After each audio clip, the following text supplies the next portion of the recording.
Hello, my name is Lowell, pronouns he, him, and we are trying out for a short term a revised version of what originally was Free from the Yoke, and then I adapted L5R to Free from the Yoke, and now I've kind of stripped that out to focus on it being a more samurai fantasy setting that we can build, aiming towards the collaboration that I think Legacy really lends itself to. I have taken out the L5R elements, and I've also made some changes mechanically from original Free from the Yoke. This session is part of the Open Hearth Gaming Community. I'll just mention that. We have Lines and Veils tab there, so I do encourage us, we'll check in.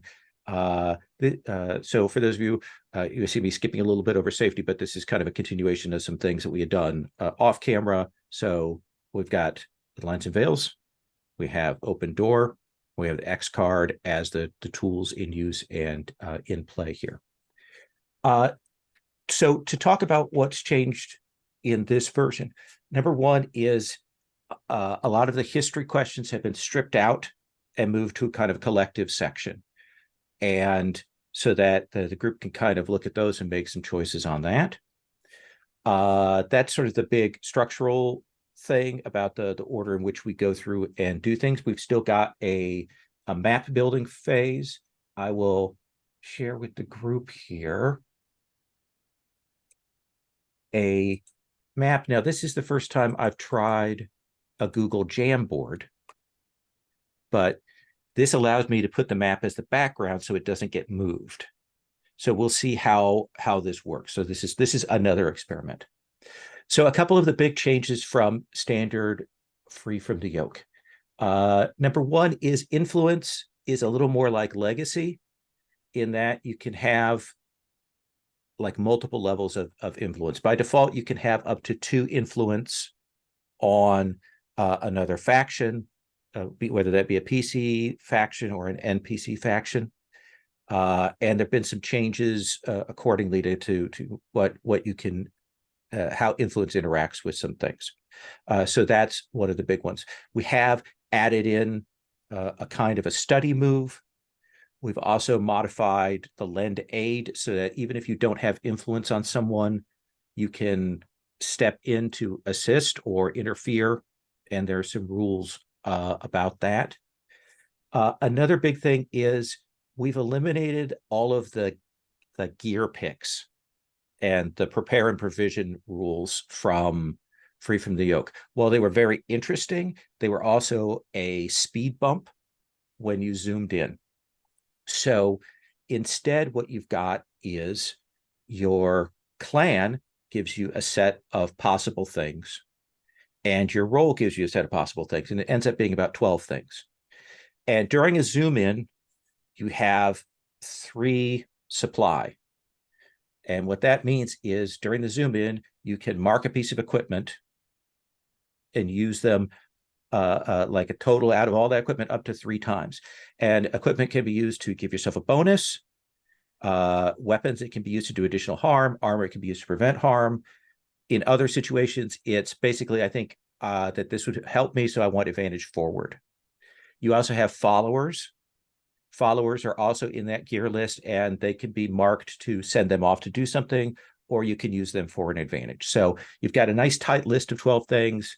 It is borrowed from Mountain Home and that approach to Forged in the Dark.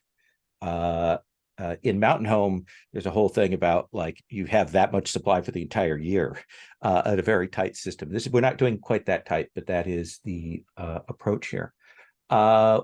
There are a few other little tweaks and things, but that's the basics of the changes here.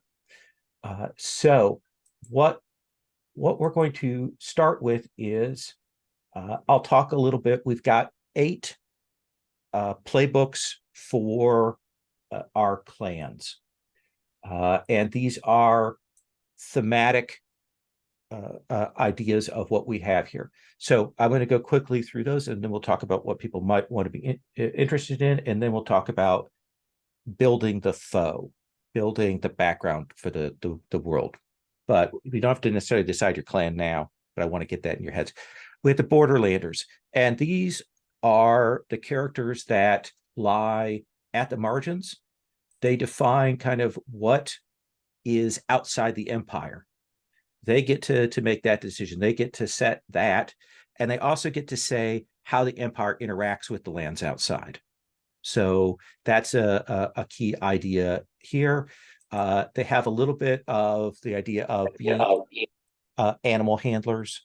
A little bit. There's still a little bit of that kind of what from the unicorn was before, but it's much more broad about that kind of the family that is at the margins of the land. The next one is the defenders. These are basically characters that have been dedicated to fighting against the supernatural foe. They have been the people who've been the bulwark against that and against outside foes in general. They get to decide what tools are useful against magical corruption and the foe and the forces of darkness. And they also get to say which ones they know that no one else does. So they get a little bit of that. The next are the elegant. These are our courtiers, the clan that's focused on society and court and things. They get to say what arts are the most respected. They get to define those, the ones that are most respected, and then the ones that are out of favor. And then also, and this is sort of a legacy of the whole Crane clan being this, the idea that dueling is an elegant art. They get to name some schools of dueling that are then established in the fiction for play. The esoteric are the characters or the family that is dedicated to a spiritual path. It's not necessarily religious, but it can be. These are the monks.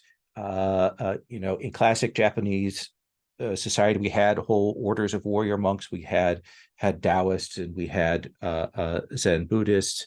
This is very much that. They kind of overlap a little bit with the religious ideas. They get to define sort of what the esoteric faith looks like. There are a number of choices for that, and then what are the elements that are part of that path, that are part of that faith there. So they get to decide like what our philosophy looks like in general for the populace. We have an inhuman clan. This is basically a clan of non-humans.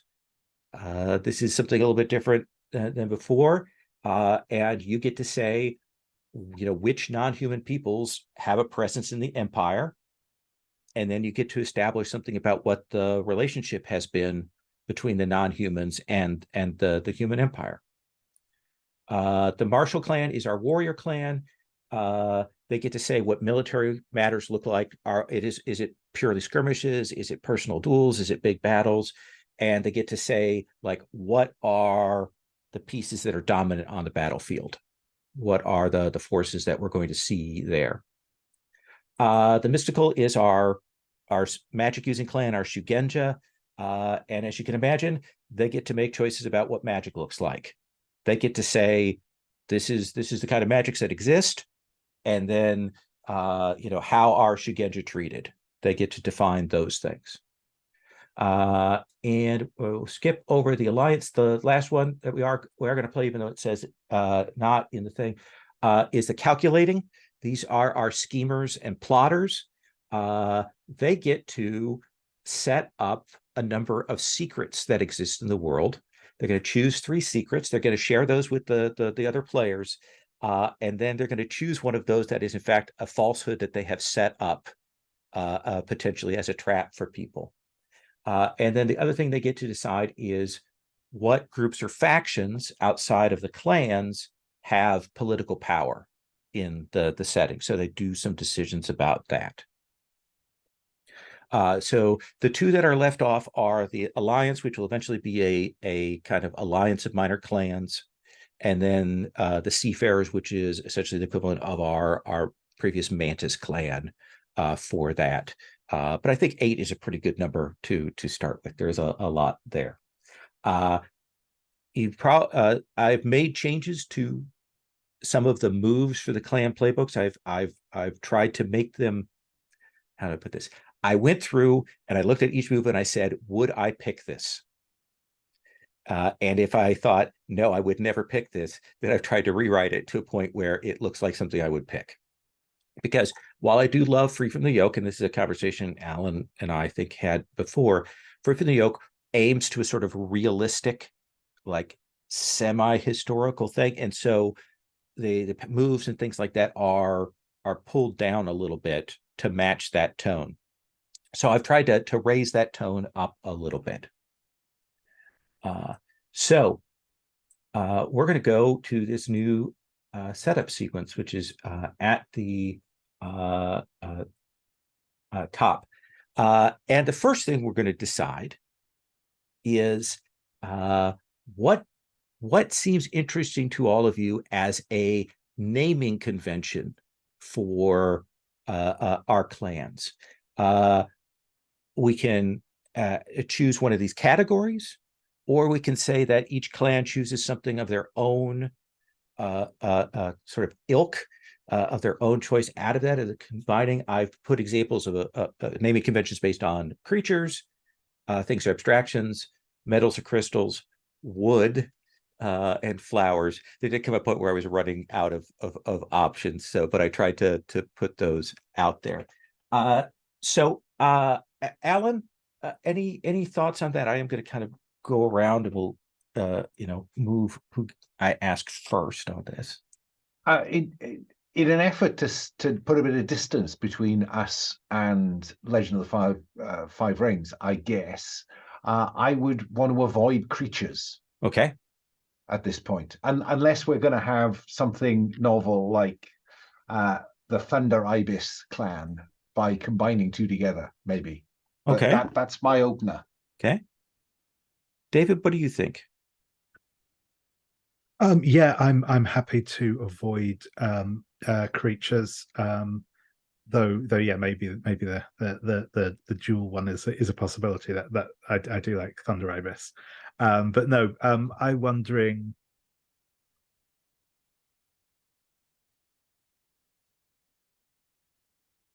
I may be feeling more between trees and flowers, maybe that sort of still keeping in that sort of natural thing, but I'm not strongly attached to that. Will, any thoughts? I quite like substances plus things and abstractions. So metals and crystals / woods plus things and abstractions. So like the desert amethysts or the dusk cedars, that kind of thing. Yeah. Let's do that. So we use that everyone has a dual name. That's an abstraction or a descriptor of some kind, and then something from one of the substances, a metal or a wood or a flower or a crystal, one of those things. So that's how our format is going to work. So keep that in mind. The idea is that the land has just emerged from a battle with a great force of destruction, a supernatural foe.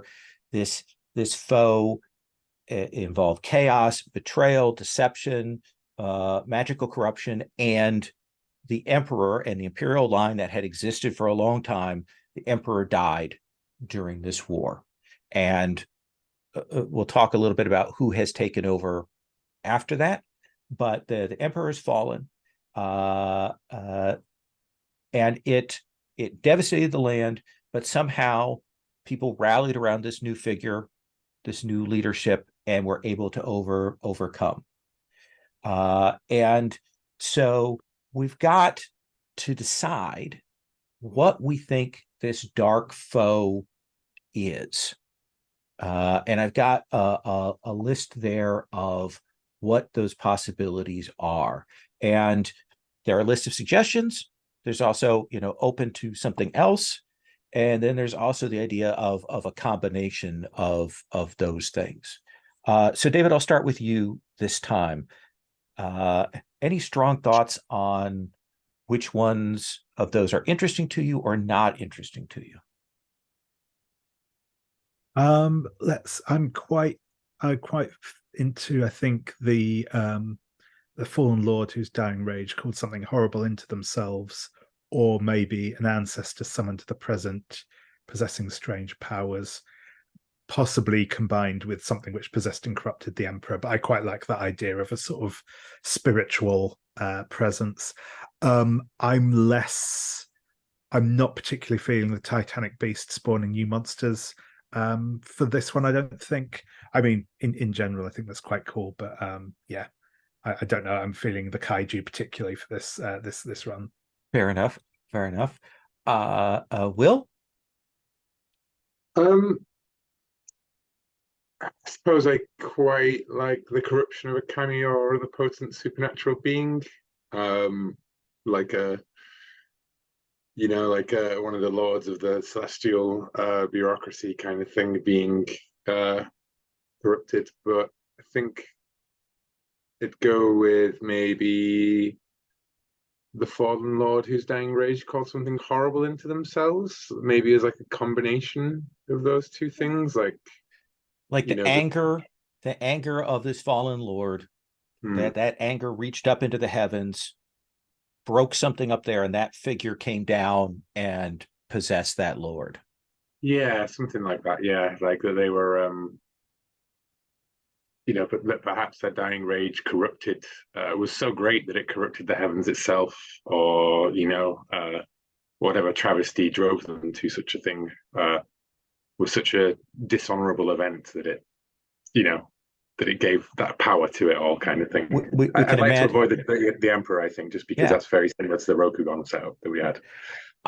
So let's say we've got this lord of one of the clans, maybe even a clan that has been destroyed or something that we don't see on the table, betrayed, dying, staggers into one of the great temples, one of the ones that is a contact point between our land here of the emperor and the celestial regions, and their rage pollutes and corrupts that, and as a result, one of these figures from the celestial bureaucracy falls broken down to earth, takes over that body, and becomes this threat that moves throughout the land.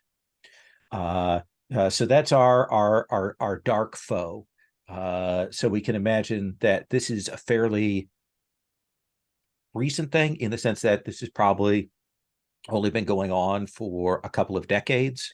There may have been other supernatural threats before, but this is the one that has faced the land now. So each of us is going to choose a sign of the corruption when this figure, this Dark Lord, we'll just say Dark Lord for the moment till we get a name. When this Dark Lord, infected people, corrupted them, changed them, what are the signs? So Will, what do you think is an interesting sign of the corruption? And I've got some examples there, but you can also make up one.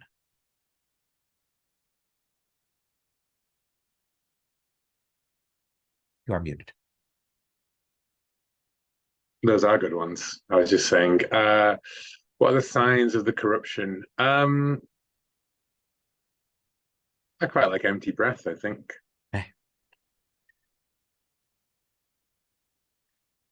So they would change and they would breathe, but nothing comes out. It looks like they're breathing, but there is nothing that is there. Yeah. Alan, what's another sign of the corruption? What could be signs of the corruption? Each of these is a given for the corruption, but does every corrupted show them all? Because I quite like the idea that sometimes you think they're corrupted and they're not, and sometimes then they are corrupted, but you don't realize it. Yeah, so this doesn't show up necessarily for everyone, but these are signs that they're telltales. And I think that different people may show different signs. Then a mark on the body, because you may or may not be able to see it. What kind of mark? I think that I think it's a it's not a bleeding wound. It's not a stigmata, but I think it is a wound that reflects how this corruption got into that fallen lord. So I think it is that whatever wound he was, whether that was a spiritual or physical wound that he sought intervention around, I think it somehow mirrors that. So a wound, I think. I like that. But I don't want stigmata per se. But if he died from 17 blows, there would be a mark at one of those places Yes. Okay, I like that. I mean, that is stigmata, though, isn't it? Well, not necessarily bleeding, but a mark or a sign or a tattoo. Rather than I didn't realize that it was specifically bleeding from the hand. Still, I thought it was just any kind of. Well, that's my point. I don't want them to bleed. No, It's the blood that makes them, for me, makes them stigmata. Yeah. So they're marks. Awesome. And David, what's another one? You're muted. I think I'm going to go for a taste for blood. That can never go wrong. Yeah, perhaps a as a kind of signifier of his thirst for revenge, or possibly just because they're really creepy. Okay. Who can say? Excellent. So we've got those three. These are the ones that are known. People may test for these things, and they don't necessarily all appear at the same time. So we've got just that means that any mark on the body could be interpreted and victims identified unjustly. Right. Unjust persecution. Now, given that we know what those things are, the empty breath, the mark on the body, the taste for blood, any idea of what we should call the corruption? This is one where I throw it open to the table. I've got a list there, but I'm also open to other suggestions, like what do we call it? I quite enjoyed the sound of the twisting.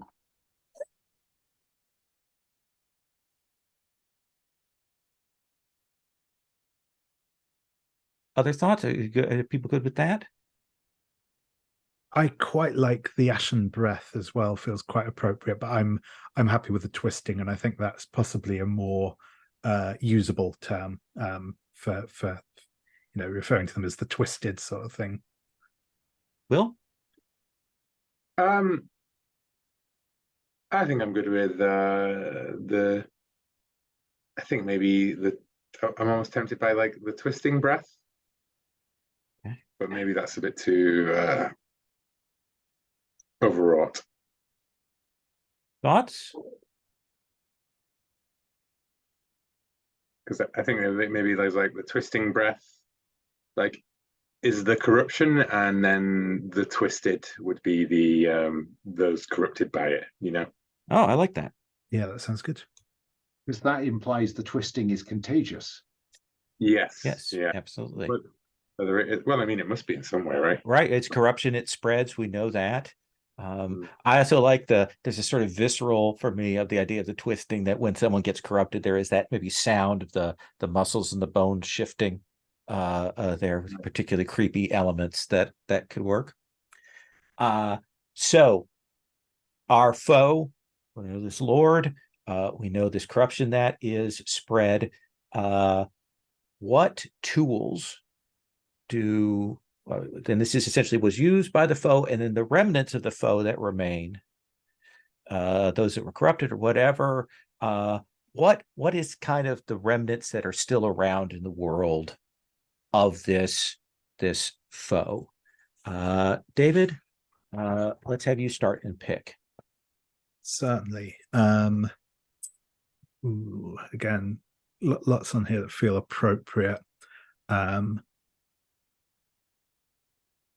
I think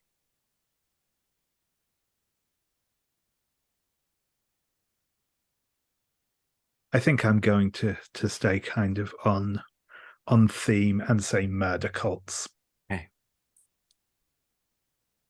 So there are those that have been tainted, that have remained, that have engaged in these murder cults, probably driven by a little bit by the thirst of blood, and are probably through that those occult murders causing additional spread and terror and all of that. Yeah, absolutely. Yeah. Will, what's another tool of these remnants? I think I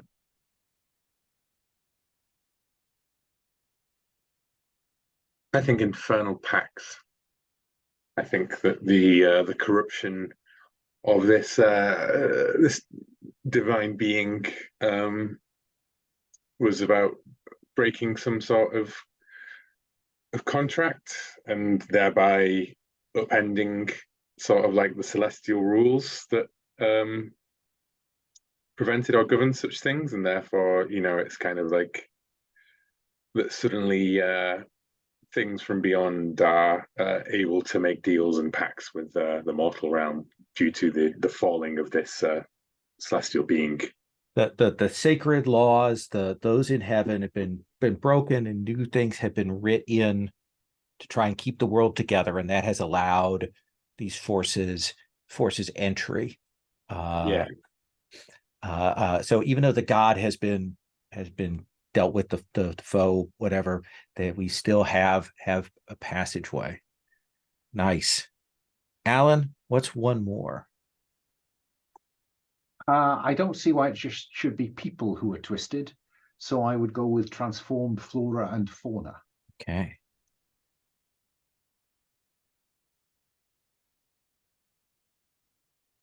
I quite like the idea of these murder cults sacrificing to gain the approval of to make infernal pacts which draw assorted kami into places and things, beasts, trees, natural places.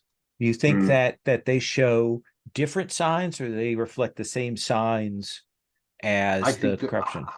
I think we stick somehow with the same signs. I'm now thinking about how we apply any of those signs to a lake, but a lake that's hungry for bathing blood in- is yeah, fair enough. Yeah, or a forest that seeks to mark your body. I think there's mileage there, but yeah, I like Okay. the idea of transformed flora and fauna. I think I really like the idea of the empty breath with the flora and stuff, because I think it, like what's breathing to a plant, it's probably like photosynthesis, right? So like it's empty photosynthesis, maybe. Yeah, I think there's a lot to go with that. Also, trees that make no noise when the wind passes through. You can feel it, but there's no sound. Yeah, I like that. I will throw in there diabolical items. Basically, the fact that there were weapons used by the foe and the foe's forces during this, and they have kept within them a certain measure of corruption, and maybe even a tool or a device for those infernal pacts. Like it's very easy, for one of these corrupted weapons, if somebody has it, for them to accidentally make a deal. I think that's excellent. The idea of a physical representation of one of those pacts. Yeah. So the next thing we're going to choose is, we're going to establish, each of you is going to establish one place that is still tainted by the foe's touch on the map, and mark it there on the map. So we'll have a list of suggestions there, but if you have something else, what do you think you'd like to put on the map that remains as a deathly haunted place?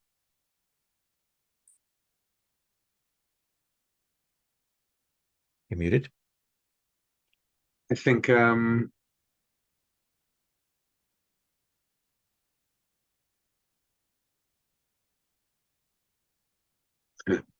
the body of a fallen great beast. No, back in kaiju territory. No, must resist the urge to. I'm not against kaiju entirely. I just didn't want them to be like the focus. So no, I think that I'd like to not have kaiju as much as my immediate gut instinct is to go for kaiju every time.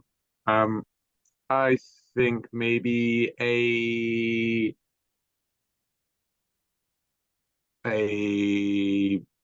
race, not a raised city. I think a deserted city. Oh, okay. Yeah. Yeah. Um, Yeah. So figure out a place you want to put that on the map and mark it. You should still have access to those additional map assets in the folder if you want to use those. Yeah. Free from the yoke. There we go.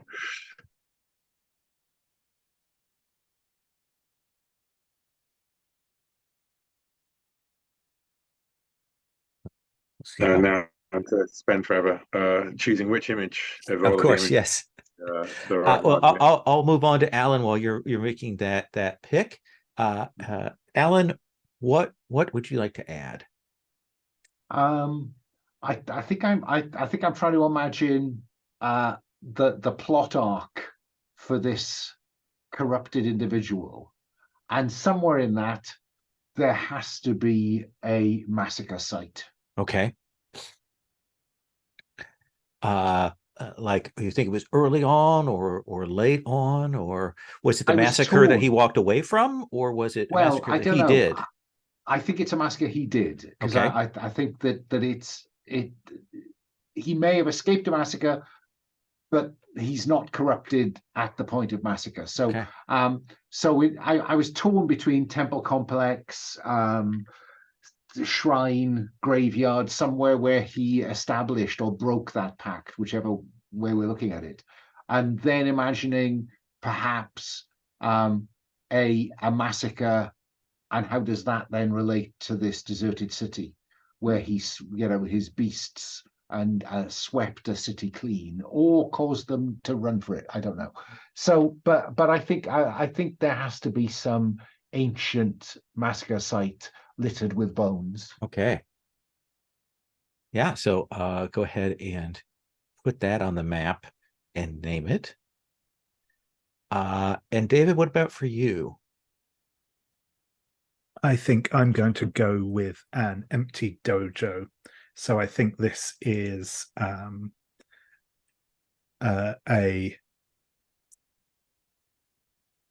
dojo that was sort of run by one of the sort of lieutenants of the Dark Lord, renowned for churning out sort of highly skilled, highly dangerous warriors who, of course, have been completely wiped out in the aftermath and are no longer a problem. Definitely no one still out there with the secret techniques. So the seeing those techniques at all, is, they have to hide that away. They have to conceal that. I like that very much. Yeah, go ahead and put that on the map.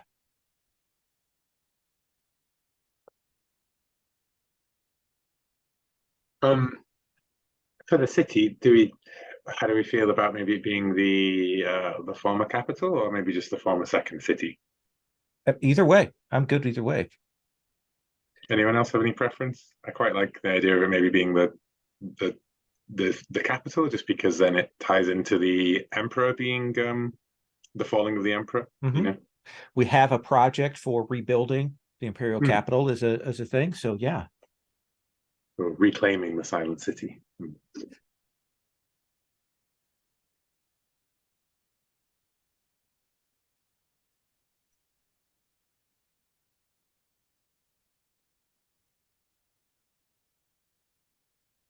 Monument to the first twisting.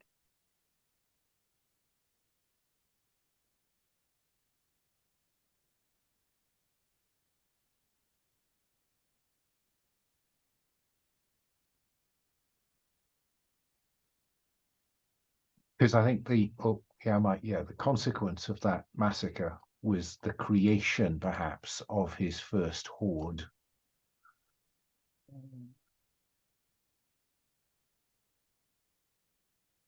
Excellent.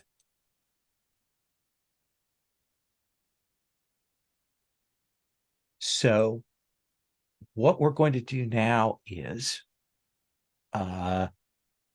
let's talk about what clans people are interested in and what you might name your clan. And then we'll talk about establishing homeland. So Alan, of the clan playbooks, of those 8, which one is, or which ones are most interesting to you? I quite like the sound of the Defender and the Esoteric. Defender and Esoteric. David?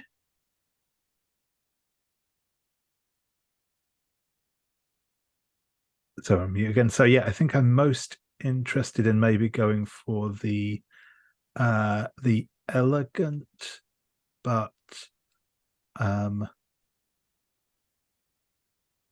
don't know, lots of them could be interesting, to be honest. I think maybe the inhuman or the calculating could also be cool. But yeah, again, broadly anything, but I think the elegant would probably be my number 1 pick. Will? The Borderlanders. The Borderlanders. Okay. So Alan, coming back to you, Defender or Esoteric? I think when I said esoteric, I think I was thinking mystical. So Okay. just bear with me a moment while I Sure. just check on the mystical, just make sure I got these right around. Yeah, the mystical. Okay. So mystical. And so elegant for you, David? Yep. Okay. I'll go with elegant. Okay. So think about going back to the list, what you want to call your clan. And let's come around. David, if we look at the map, where would you like to kind of place yourself? If we imagine we've kind of got, the far eastern side, we've got the far western, we've got south, north. Imagine it kind of like we've got those brackets of areas. Where do you think you want your homeland to be centered around? I think I will say east of the former capital.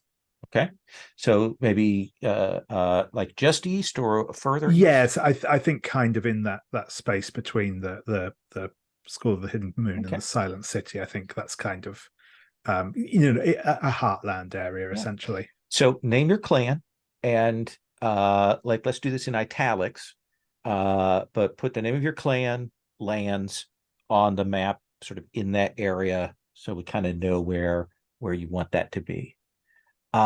Will, where do you want kind of the center? And of course, the Borderlanders may be more nomadic or more spread out, but where do you think you want kind of the center point of your lands to be? I think that they're in the northeast, maybe. Okay. I quite like the idea of them being sort of spread out, like kind of along the borders, but this is the sort of the homelands of them, like the original place, perhaps. The lands that all the tribes return to, or all the peoples return to during the winter season, that kind of thing. Exactly. Okay. Yeah. All right. So name your clan and put them on the map. And Alan, what about for you? There's an interesting structure in the southwest. Mm-hmm. Is that a wall? It was originally a wall, and it can be a wall again if you would like that to be a wall. It could be a wall, it could be a canal, depends on how you want to define it. Yeah. Okay, no, I think then I will go south of the monument of the first twisting. Okay. And not right on the edge of the map. So okay. I'll put a shape down to broadly indicate where I think that is. and come up with a name for your clan and put that X lands on there. And you don't have to outline it. We're going to kind of rough it out, so you don't need to necessarily, just kind of find a center point. Okay.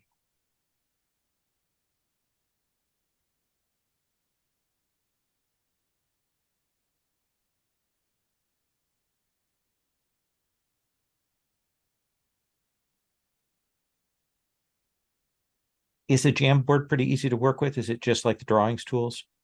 Okay. Yeah, it seems to be. Okay. I'd say the only thing that it suffers from is not having a grouping.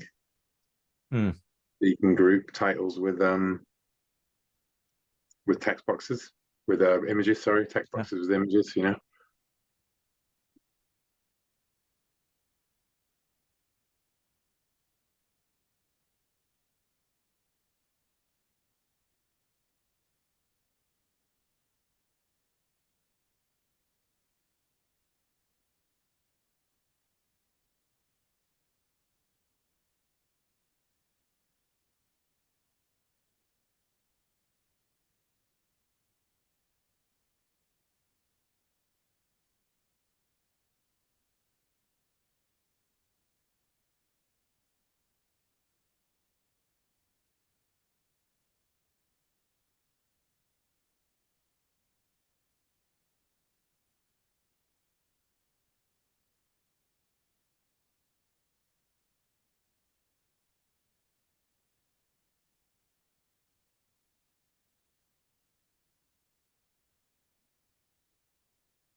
All right.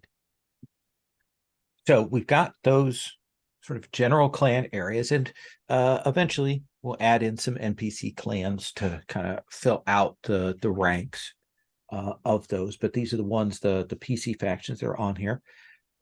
What I want to do now is have you each add 1 or 2 physical features to the map. Basically, these can be rivers, these can be forests, these can be crevasses, or as I'd say in America, crevices, or anything else like that. So, Will, what do you think you want to add that you would think would be interesting to have here on the map? I think a forest. Okay. Good. Yeah, I'm in the wrong map assets. There is a woods asset. I think so.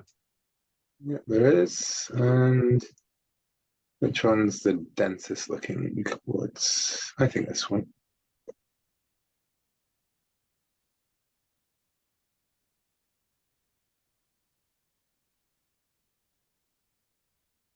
I'm going to leave it that size. No. The Great Woods. Yeah, I think maybe a great woodlands.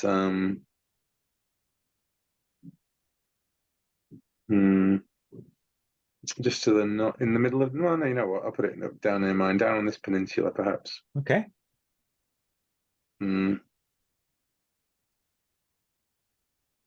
I like that. Forms a kind of a nice barrier there for whoever has the peninsula. And you can add a name of some kind to that. Alan, what physical feature do you want to add?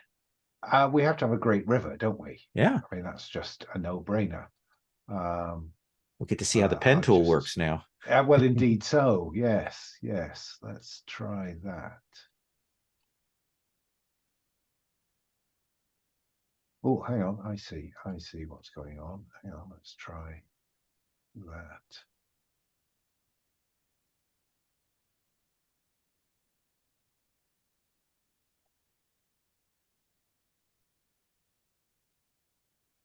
Oh, cool. Wow. relatively straightforwardly. Is the Yeah. answer to your question. Okay. So that's our you think that's our largest river there? Kind of splits our east and west. And if you want to give that a name, David, what do you want to add to the map? I'm going to add another forest, though I think specifically like a bamboo forest, which I'm going to put when it loads in, kind of down here. Okay. I'll put another one in to bulk it out a bit, but yes, and I think this is called the this is known as the Scholars Forest, I think. Ooh, I like that.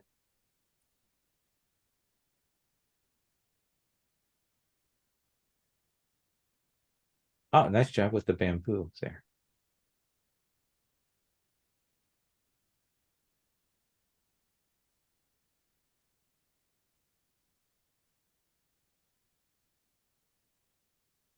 That's always the challenge, is finding the font that looks good but isn't too much.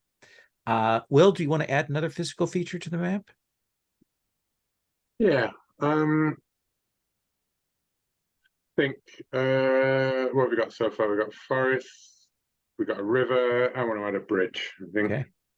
the Great Bridge. I can move the label of the River of Eternal Mystery, and I can reassert it once you've got a bridge in place. I can just send it to the back. If you click on an item, you can order it so that it's immediately sent to the back of any existing items. So Okay. you leave it where it is, and I'll do that. And Do we now have- we want to scroll through all the bridges. Yeah. Do we have bridges in the assets? I don't know. We Yeah, do. I think Okay. we've got quite a few. Which Oh, is okay. obviously I've got to look through all of them before. Yes, 100%. This is, by the way, the same problem that Sherry has when the pictures come out. So Alan, we've got a river, we've got a bridge, we've got a couple of forests. Anything else that you'd like to add, physical feature wise?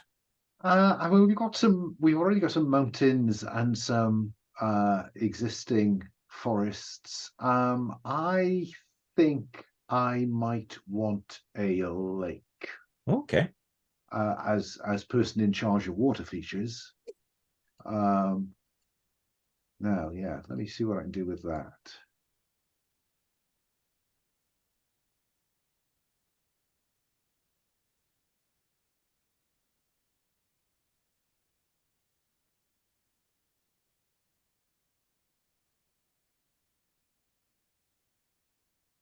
There we go. Okay. So we have a substantial lake there in the interior. I like that.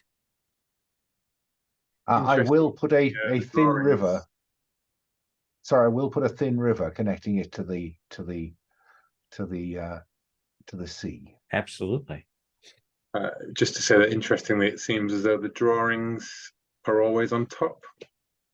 Like I think they are. Yeah, I think they are. That's interesting. Is it that?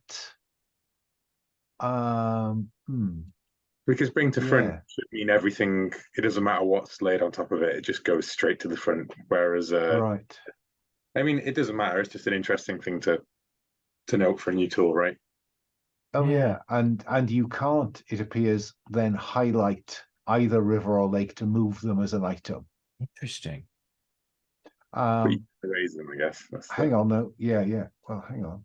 Like that, you mean? How clever. Very interesting. Yeah. So that leaves David, what else would you like to add on? I think I'm going to add a mountain. I'm just deciding where hasn't seen much yet. I think actually we'll say maybe it's one of the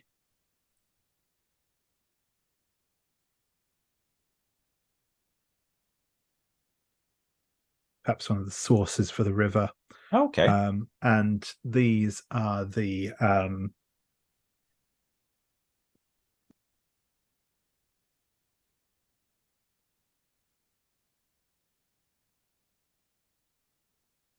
they're known as the Grandfather Mountains, I think. Nice.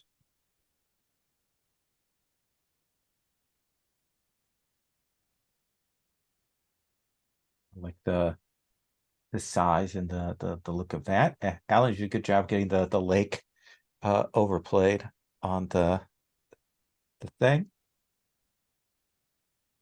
I remember playing with Paint Shop Pro back in the day and trying to get those layer things to work and trying to erase a back layer to get it. So let's take our first break here. Let's take 10, and when we come back, everybody's going to add an element from either the light or the dark list to the map, and then we'll kind of work through some other parts of the process. I just want to say I'm already enjoying this more than I already enjoyed the original. Okay, good. I am enjoying this more. So yeah. Awesome. All right, I'm going to pause the recording and we'll take 10. Just so that if anyone is watching this, I will briefly show you the screen as it stands right now so that you can see what people have added to it. It always takes a second to resolve. But this is, as the background is kind of a loose generic area that I put there on the Jamboard with some pieces from an earlier L5R map. I think in the final version I'll have a more open or generic thing, or I don't even know if I'll have a map for people to play with, but we'll figure that out. So stop the share on that. I was pleased that Mina saw the piece that I posted about this adaptation and was very nice about, oh, that sounds interesting. So I appreciate that because her work is hugely influential on everything I do. So so we are going to go to the next step, and we have these map elements, and I've called them light and dark, basically good things and bad things. You're going to go to this well over the course of this 3 times, with the idea that you put it at least one of the times is going to be light and at least one of the times is going to be dark. So Alan, what would you like to add to the map from those lists? On the basis that I'm going to be able to come back for dark, and so far we've got quite a bit of dark stuff on the map. I think I'd like to go with the light. Okay. I think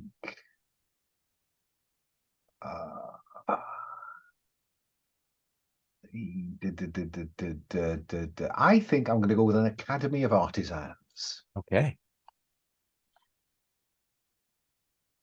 Are you going to put that in close to your lands or somewhere else? No, I think I'll put it somewhere on the coast. Okay. That's my feeling at the moment.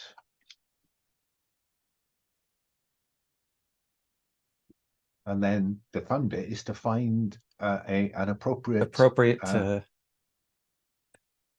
I do like map icons. We're going to be doing a map building thing probably in my face-to-face group, and so I'm going to have to make take these and put them and make them into stickers so people can do that. So David, what would you like to add, light or dark? I think I'm going to go for the dark list Okay. for my first one. I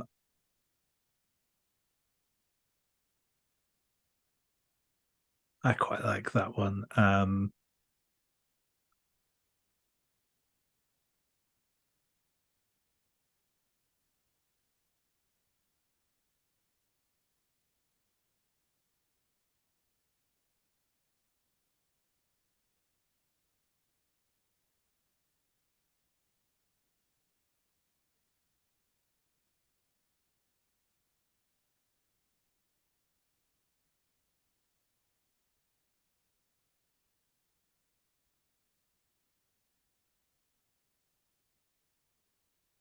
Sorry, I should have been talking while I was picking pictures. But yeah, Oh, so okay. I'm going to go for a tawdry village where failed Shigenja gather. Ooh. And I think that this is actually going to be down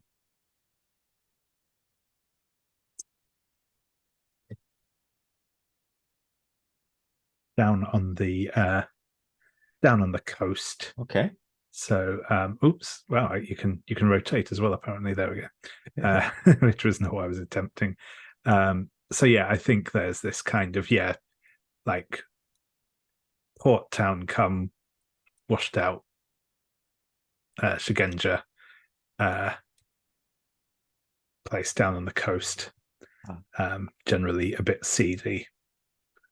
I like it. I like it. A hive of scum and magic. Exactly, there. exactly. And I will just go with Last Hope City. Okay. And then Will, do you want to pick from the light list or the dark list for your first one here? They're also good, Lowell. I want all of them. Really. Alan went for a light one, didn't he? And David went for a dark one. And we've already done a bunch of dark ones already. So I'm gonna do trade crossroads where anything can be bought. I like that. I nearly went for the kaiju one. So, you know. I saw a mountain pass where a giant beast once attacked from, and I was like, "Oh, that's what's going in there." And then I thought, "Yeah, I'll try and add something, you know, that will open up play in a different way, right? Like, right. A trading place means that it doesn't all have to be about the foe and everything. You know, there's a place to go." Again, I think I struggled with playing the merchant in the Rokugan one. It was just a sense of like, there wasn't really a strong feel for trade in the rest of it, you know. I don't know what map asset to go with for a trading crossroads. I guess it'd be some kind of building, wouldn't it? So let's go with this one. Oh, that's a good one. Where's a good trading crossroads? Got the Grandfather Mountains of the monument, the Silent City, Academy of Artisans. Trading crossroads needs to be somewhere that's accessible to everybody, right? Pretty much. I think the trading crossroads is literally on the other end of the Great Bridge. I like that.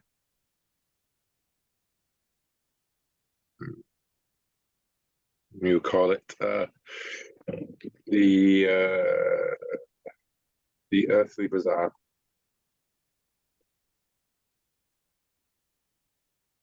I think maybe just to spitball continuity, like lore type stuff. I think that it was from a time when the Imperial City outlawed or like placed a heavy fine upon trading, and therefore all the traders were meant to just beyond where the Imperial City fines and taxes could apply, and therefore create a sort of like secondary hub of trade and transport. And in fact, was perhaps why the Great Bridge was built in the first place. I like that, especially suggesting that this sort of western lands beyond the river is maybe a later extension of the empire, a more recently developed area. Although I think it's still quite old, you know. Yeah, like it's we're talking long ago. So the next step that we're going to do, we've got these on here, is there are going to be some things you're going to set for your clan, the stats, custom history, and threat. But before we do that, there are those world creation questions that you have for your clan, the things that establish facts about the world. So I want to give everybody a chance, give you, 5 or so minutes. Look at those. Have you a chance to go through them because they are some big scale questions. And then I'll come and ask you about which one of those things apply for this world. So, for example, with the Borderlanders, of course, we have the, what lies beyond the border and how does the Empire interact. And then there are those at the start. So let's have everybody take a look at those, and then we'll go around and have people say what their choices are and kind of explain what they think that tells us about the world.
I think I'm ready with mine. All right. Well, let's start with our Borderlander there. Will, again, what are you naming our Borderlander clan again? The Quartz Oak. Quartz Oak. And tell us what the question is, the first one, and what you've chosen for your answers. Beyond the overlying borders of the Empire, there lies, firstly, to the southwest, a land of mages possessing unnatural powers, held behind the defensive wall. Once said to keep such powers away from the Empire during the time of its construction. Who knows if such a thing is true? and to the, I think the northwest, there are deep jungles concealing unknown peoples beyond the mountains, and where the river of eternal mystery winds its way westwards, joining with the great waterways of this jungle land. I'm imagining really like super dense, like, once you go over the mountains, it comes into those tropical kind of things, and and then to the northeast, I think along the coastline further up, there is what should we call it? The Fallen Mandate, a decadent nation that's been wrapped in the throes of a civil war for seemingly the entire history of the empire. From its own point of view, perhaps its nation has been many nations, but from our perspective, it seems as though they can never stop warring among each other. Excellent. I think those are three great concepts there. And how does the empire interact with the lands outside? And you should feel free to pick one or more than one there. I think that well, firstly, defenses have been built to protect against the mages. They call themselves wizards. It's a strange title, quite barbaric. But they have powers that don't align with our philosophy and beliefs, and were once seen as a great threat to the order of the heavens. But the Empire does an eye expansion into the endless, what should we call them? Deep jungles concealing unknown peoples. What should we call them?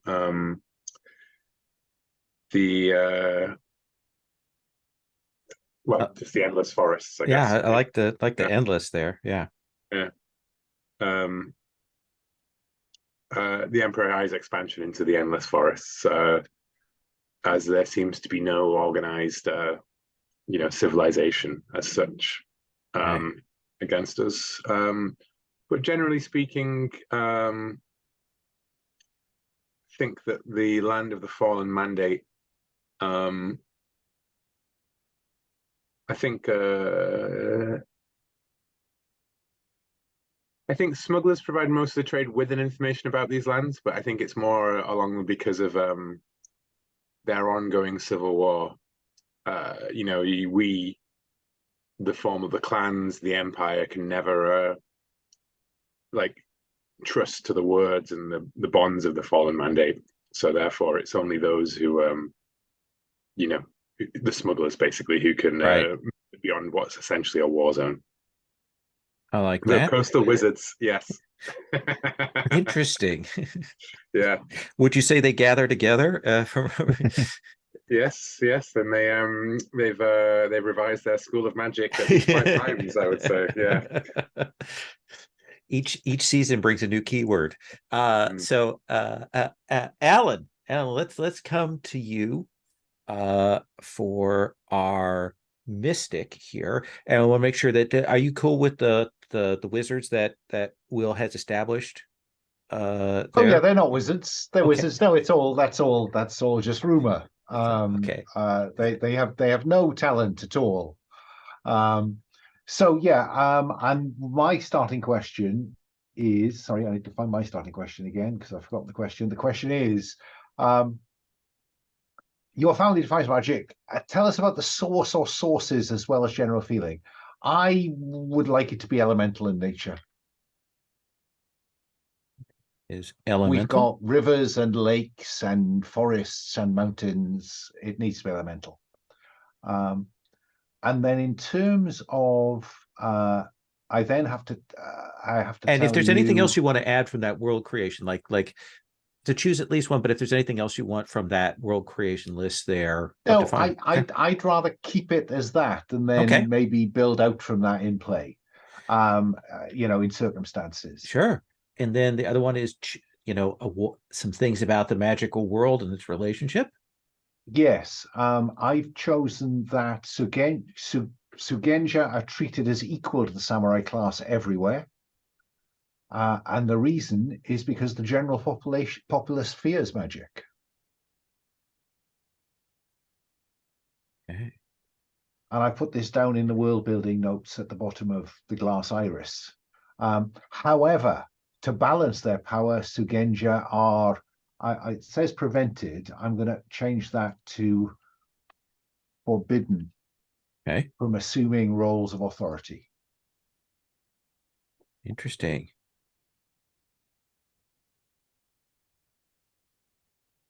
I like the idea that the Empire is perhaps suspicious of their power. And given the nature of the foe and everything that's happened already, who's surprised? They were useful in defeating the foe, but now maybe they are viewed slightly suspiciously. Okay. That's something of what occurred. There's worry that could happen again, that their powers brought it. I like that very much. That then brings us to the elegant there. And so David, you get to decide first about some arts things and then about some like dueling school things. So the way I've got it set up is you get to choose 3 arts that are like, these are the arts that all at this moment, all accomplished samurai and people of note pursue. And then 2 that people, but you don't do that because that's very base or common or vulgar or some other reason, perhaps banned. So what do you think? Yeah, so I think that current trends in the art world are very much influenced by the recent experience with the struggles against the forces of darkness. So I think what is definitely in at the moment is flower arranging. There is, a definite interest in taking sort of what is beautiful in nature and displaying it to best effect. And I think this is something that's always been, because so many of the clans are named for trees and flowers. There's always been that kind of symbolic link between them.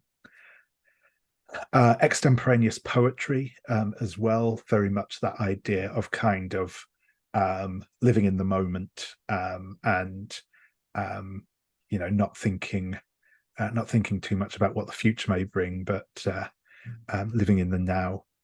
And finally, the tea ceremony remains popular. Sort of the sharing of drinks as a form of stylized hospitality, and kind of bringing back together links between samurai. What is out currently, perhaps a slightly odd one, but kite making is very frowned upon at the moment, because I think there is associations between it and the corruption, the kind of the air metaphors kind of thing. I mean, it's very much out of favor at the moment. Likewise, hawking is currently out of favor because it speaks too much to bloodlust and destruction. Excellent. I like that. And so we've got those as features that are out there in the world. What makes it relevant? And you also get to give name to 3 schools of dueling. And feel free to draw on like the list that we had at the start for clan names if there's something there. So what do you think the 3 schools are that we might see that might be part of a clan or might be a faction unto themselves? Yeah, so I think the three major schools that we have at the moment, kind of the most prominent at the moment, are um, the school of the unfolding lotus. This is quite a sort of distributed, quite a distributed school. Okay. It is it has ties to sort of religious orders, but is also practiced by samurai. Um, uh, the the followers of the sevenfold path, um, who I think are a kind of reclusive um, uh, school, mostly formed of Ronin, or at least people who kind of have um, left the sort of day-to-day life of their clans to sort of pursue martial perfection, sort of thing. And I think they actually may be based around the um, around the Grandfather Mountains, up in the north. And finally,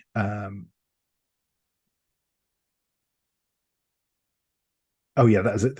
We'll go with the School of the Resplendent Peacock, which was the kind of uh,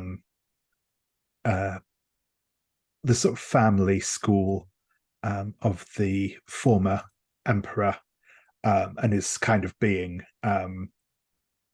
preserved as a sort of testament to the former imperial family. Nice. Nice. I like that very much. And I will come up with a name for our school as well, but I haven't yeah. done that yet. That seems fair. So we've coming back then to this. The next step is I'm going to send you to your playbooks. You're going to choose your stats, your custom, the history questions, and the threat. And then you're going to share that with the table, and then we're going to add another feature, light or dark, to the map. So let me give you all a couple minutes to look at that, and then we'll get what your choices are.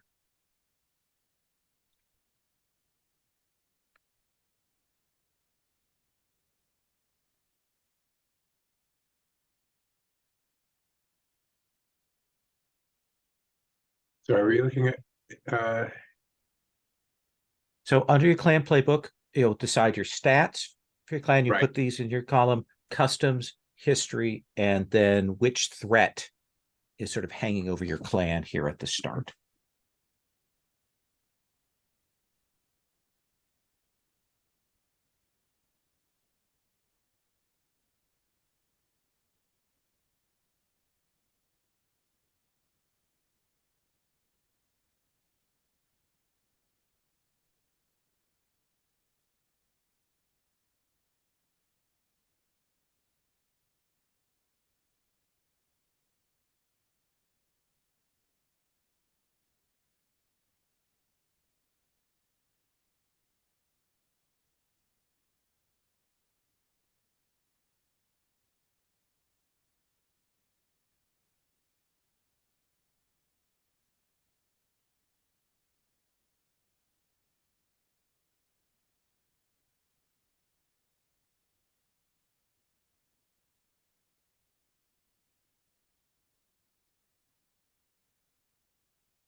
Lol, there's one bit of it in above stats.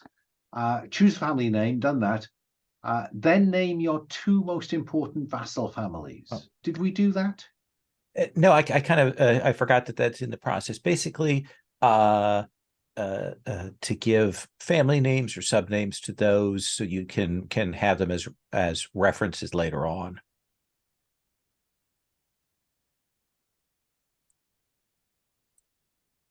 And I need to make sure I put place for that in the revised keeper.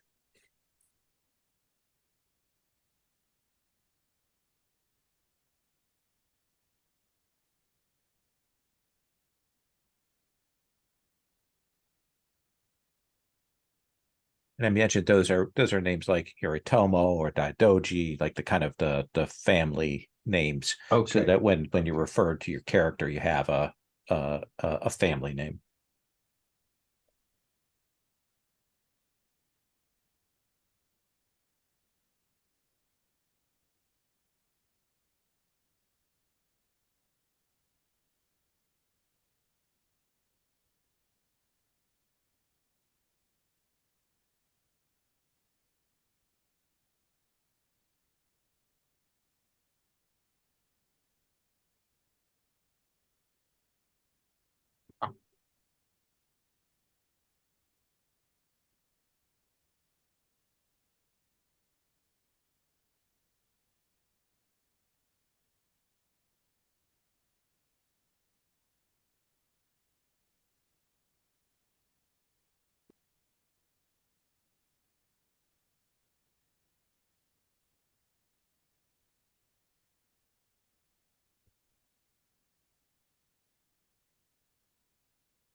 I tucked the threat thing up there just below the surpluses and deeds.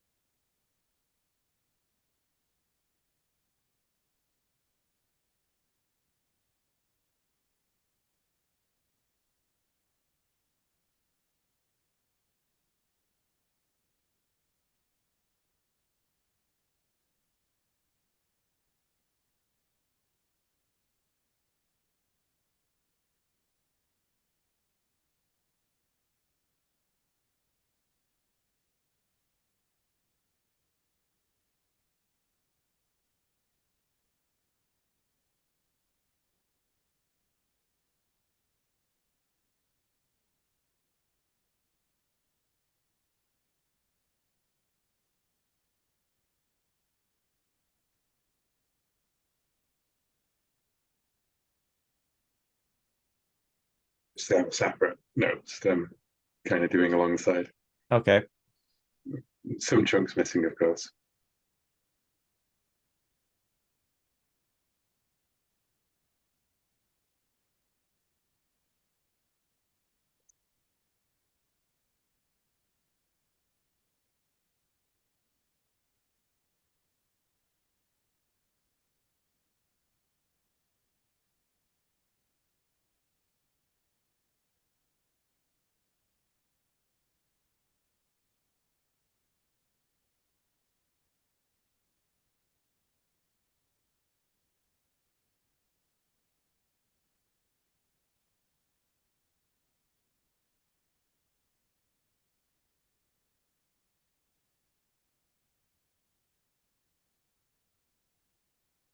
And David has moved ahead, but you don't have to do your doctrine features yet.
give you another minute and then we'll go around, do the intros.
Okay. David, are you cool if I start with you? Yeah, absolutely. Okay. So what did you choose for the stats lines for your clan? Yep. So for the Silver Lily, I went for the that the our clan is led by its craftspeople. So that gives me a reach of 1 and grasp and sleight of 0 each. So yeah, I like that. I think I think historically this was not always the case, but due to other information we'll shortly find, there is a reason why this family is currently leading things. Walk us through those custom choices. Yep, certainly. So I have chosen that currently the family daimyo who rules the clan is Hirose Yuki. She is middle-aged lady. She is perhaps the greatest painter of her day. A skilled courtier, due to her position, but was always more focused on her art than her political position. She's thought of as generally kind, compassionate, maybe a little maybe not naive, but sort of not really a top-rate leader, put it that way. Okay. Though her control of the clan isn't contested at the moment. I think that the clan is generally seen as manipulators who use beauty as a weapon. But really, we're the only keepers of true grace and civility within the empire. I like that. And then the history of the war. Yes. So for the history of the war, I picked that that the clan was tricked and used to bend the courts to cause dissension. So we are starting out disfavored with the new rulership because we were seen as tools of the darkness during the war. This is also the reason why the more our two vassal families, the Fujimori and the Fujimoto, who were sort of twin families who were the much more politically savvy, politically important families, are very much on the outs at the moment. Most of their upper leadership was purged during the war. I like that quite a bit. And you have a history of the war question. Yes, this is what vital and ancient thing or place was lost in the war against the foe, and what must be done to restore its lost glory. So I've gone for the great floating library was lost during the war. This was kind of a great collection of writings, mostly of books, histories, as well as artistic productions that was destroyed during the fighting. I think it was kind of on the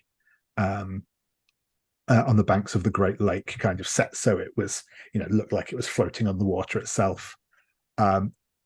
So I think the main thing, other than any actual physical reconstruction of the building itself, or building of a new one, is that we need to track down as many copies of missing books, or write new books to fill that library up to replace what has been lost. Nice. And what do you think is going to be the threat that like at the start is hanging over your clan?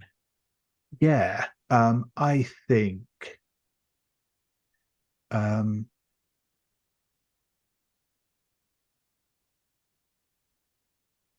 I think I'm going to go with internal rivalry here. I think, as already mentioned, the kind of the clan is in a stable position at the minute. There's been a lot of people have been lost during the war. Some feel slighted. Some feel that they were only following orders, so why should they be out of power? So I think there is still that certain amount of internal wrangling over the direction of the clan. Awesome. We'll come back and do those influence questions after we do the rest of these. So let's come to the Borderlanders. Yeah. So the Borderlanders are led by fierce nomads who live off the land. They've led the clan over the years. Currently, the Hisato family speaks for the clan. The Yori and the Mitsuho are the vassal families sworn to them. Goda Hisato is the daimyo, but their hold is weak, and they are, I think it is due to their isolation. They do not ride across the lands. They stay in their fortress. It is the clan champion, Risuga Yori, who is seen by many as the true power in the clan, due to the fact that they remain in the saddle constantly. Their ambition is plain to all. One supposes even go to Hisato. Others, of course, see us as ignorant barbarians who reject the ways of the Empire and break taboos at a whim. But we view ourselves as samurai who understand Bushido is but a tool and appreciate being misjudged by the ignorant. During the war, we fought against the foe as raiders, striking from the borders and from the other territories, using it to escape the foe's forces and coming back. During that time, the lands of the Fallen Mandate proved a place to resupply and to perhaps even gather mercenaries. But really what changed us is our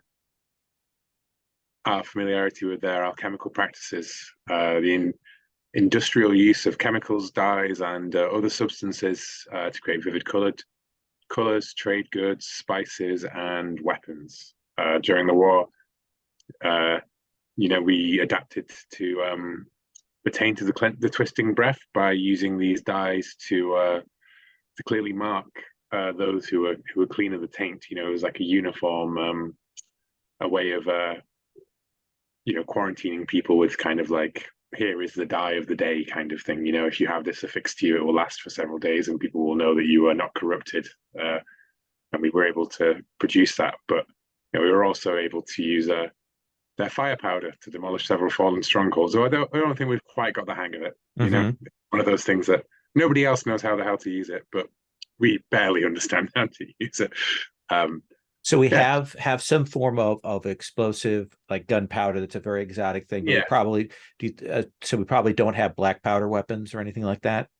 I would say no. I think it's more interesting not to have that. If they do, it's that sort of rare and esoteric sort of thing, like not at a scale that's particularly useful. Perhaps the Shugenra wield greater power still, right? Yeah. What do you want as the threat that is currently hanging over your clan? Is vanishing. So certain villages have gone astray, almost the village's entire. Trade caravans found empty. Sometimes even solitary people within secure strongholds and fortresses have vanished overnight with no witnesses. And Nice. who knows what links us? Awesome. We'll come back for the influence questions. Alan, let's come to our mystic. Okay, so let me think. So I went for pacifism and secrecy have been a strong influence over the clan. That's reach 2, grasp -1, sleight 0. In terms of the customs rule, I've chosen the Katsunori family lead the clan. Their vassals are the Hideo and Arimasa. And the daimyo of the Katsunori speaks for the Glass Iris, and he is clever and strong. Others see us, where did I put that? Oh, there's a place. Others see us as hypocrites who practice convenient pacifism when the mood strikes us. But we are, in fact, a limit on those who would use powers beyond their ken to reshape the land. Nice. And History of the war. History of the war. Our masters openly delved into forbidden magics to use the foe's powers against him in a bid to preserve. Now, it says your clan's lands, but our claim would be to preserve the land. But technically, some view us as having used them to preserve our land. It has to start somewhere. Indeed. So that is -1 favor, but an extra 2 surpluses. Okay. And what about that history question? Yeah, I mean, what vague vision or prophecy has your clan had about the future? And I think it is that a ruler will make the same mistake. Who or what do you think it pertains to? I think, are we still in the young emperor regent?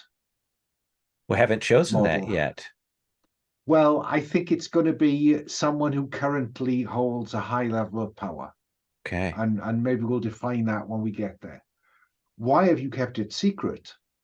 Well, that kind of corruption at the heart of the empire would be explosive, wouldn't it? And might be an excuse for everyone to turn against us. Excellent. And what threat is hanging over you right now? Well, I was thinking of supernatural plague, but now I know that people are disappearing. I think I might like to link that to possession. Ooh. Or potentially link it to possession. I like that. Awesome. Let's take 5. We'll come back. We'll do those influence questions and add another thing to the map, and then do the last little bits of clan creation. Okay.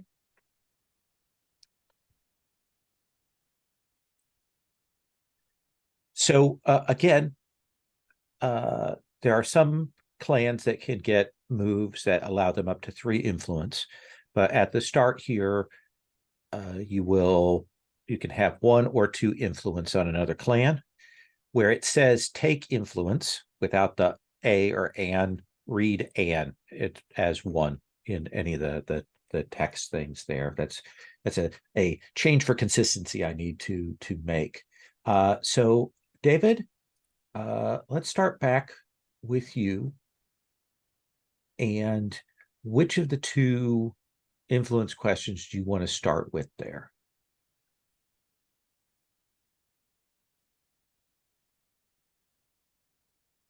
I think I'm going to go with the second one first, actually. Okay. So which clan did you relentlessly strike at and purge at the behest of a corrupted leader and give them influence on you? I don't know if either of you has a preference for that one. I think it's possible you might have been subject to a purge Yeah, at some point. yeah, that sounds good. That sounds good. So, Alan, you'll record one influence with David's clan. Over the Silver Lily. And am I right in thinking that we can have up to 2 influence, and we tick them as we achieve them and erase them as we use them? Absolutely. Will, which of your 2 influence questions do you want to start with?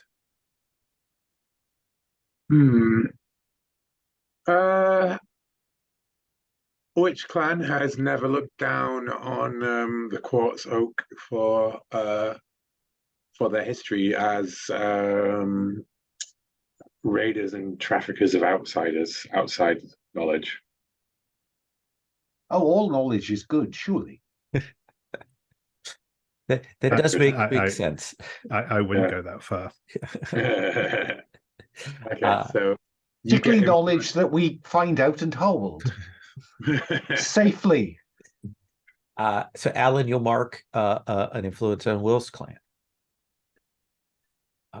And then, Alan, which of your 2 do you wish to start with?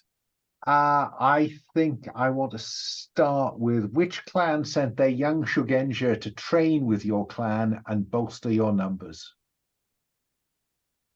And this will gain them influence over me. I would like to say that maybe. In exchange for all that useful knowledge that they brought with them. Okay. Yeah. So, Will, you'll mark an influence on Alan's clan. Mm-hmm. And then, David, your other influence question? Yeah, my other question is, what clan has ancient ties of marriage and blood with you? Each of us gains an influence on the other. And I think that this will be the Quartz Oak. I think while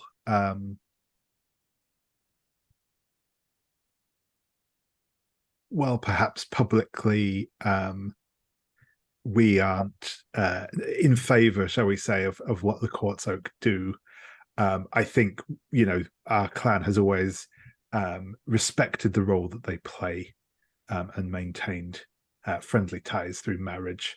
And, maybe to try and civilize them a little bit as well. But, that's I think an ongoing project.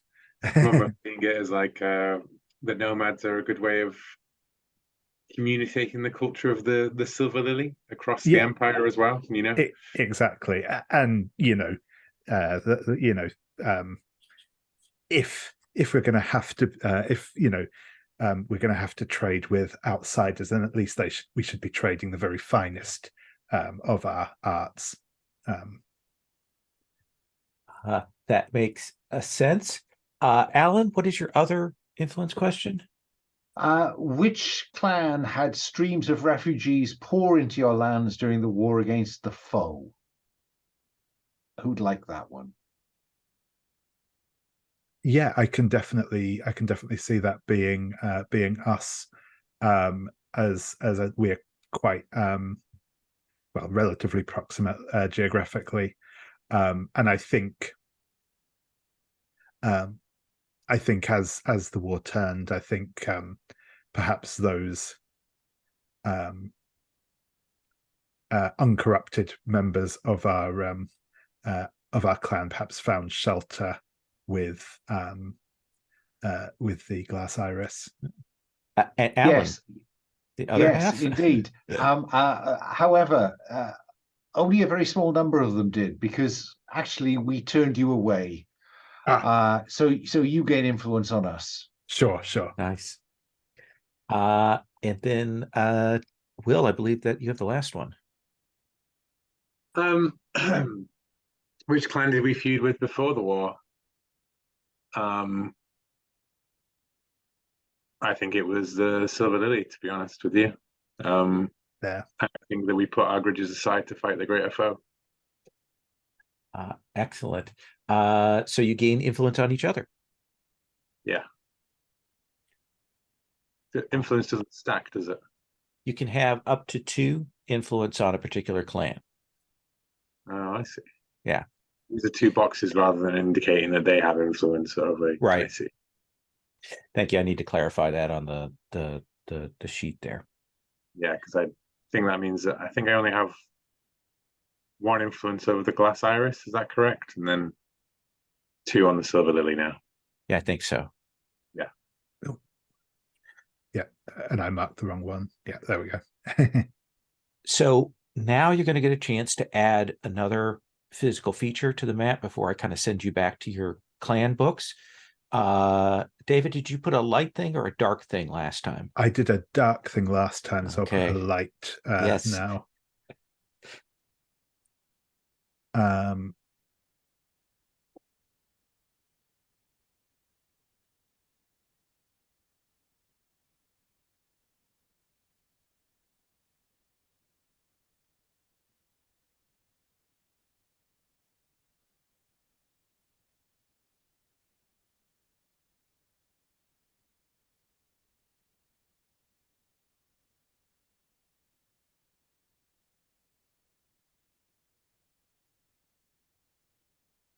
I think I'm going to go with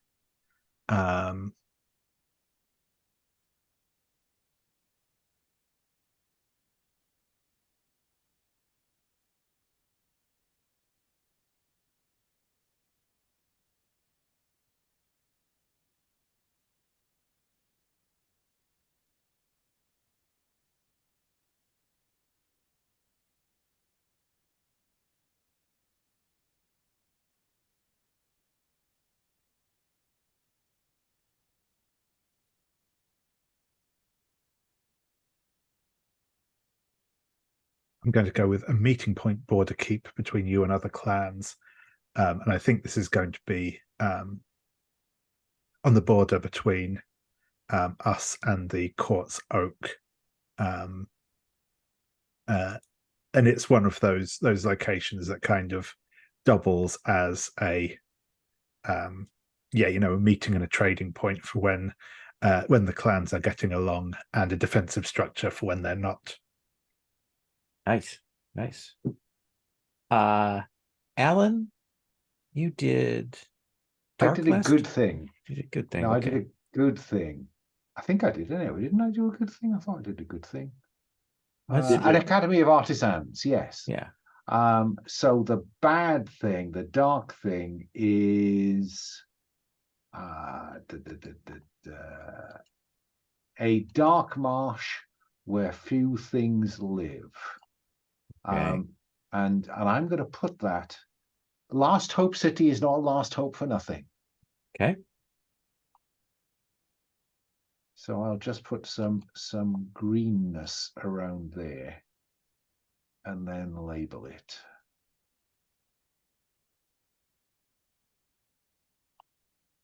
There's always a place in these worlds where someone gets corflued, gets sent to, that's full of mosquitoes and swamps and things.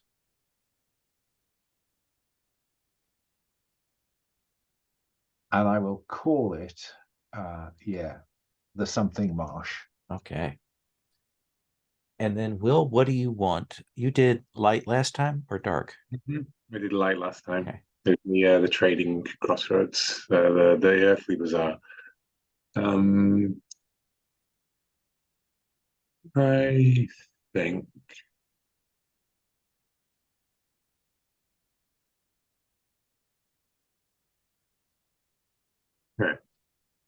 Battlefield where Clan Daimyo's evil duplicate was unmasked just makes me think of a Passion de la Passion's game being played.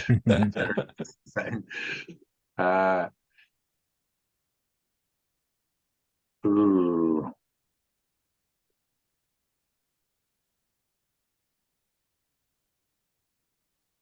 Well, you know what? I'm going to go with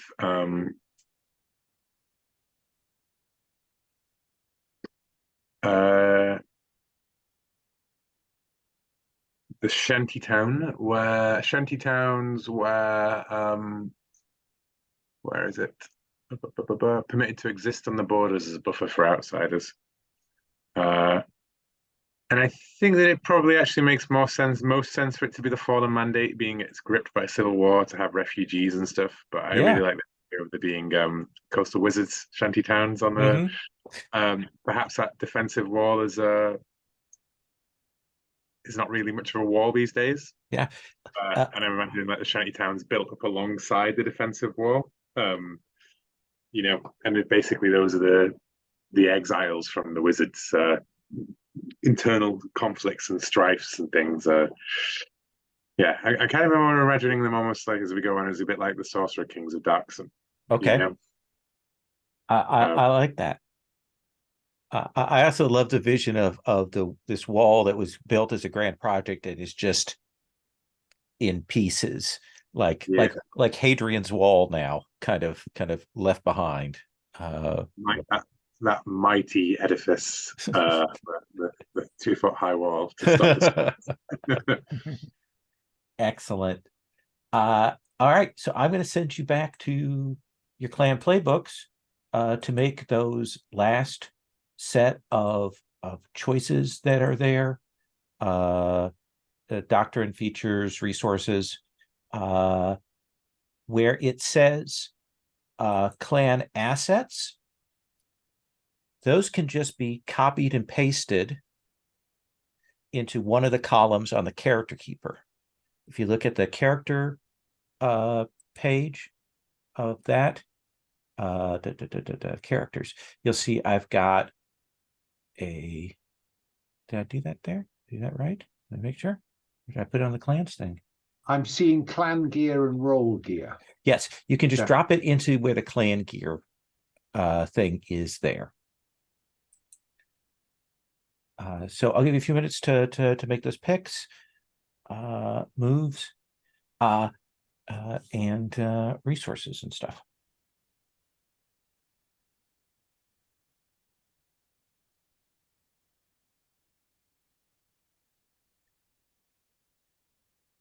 Does having 2 picks, 1 pick from light, 1 pick from dark, does that feel satisfying? Or do you think we need a 3rd pick to put on the map, or does 2 feel good? The risk in the game is if you have too much on there to start with, you run out of physical space and ideas I think for you're when right. later on you end up creating some stuff.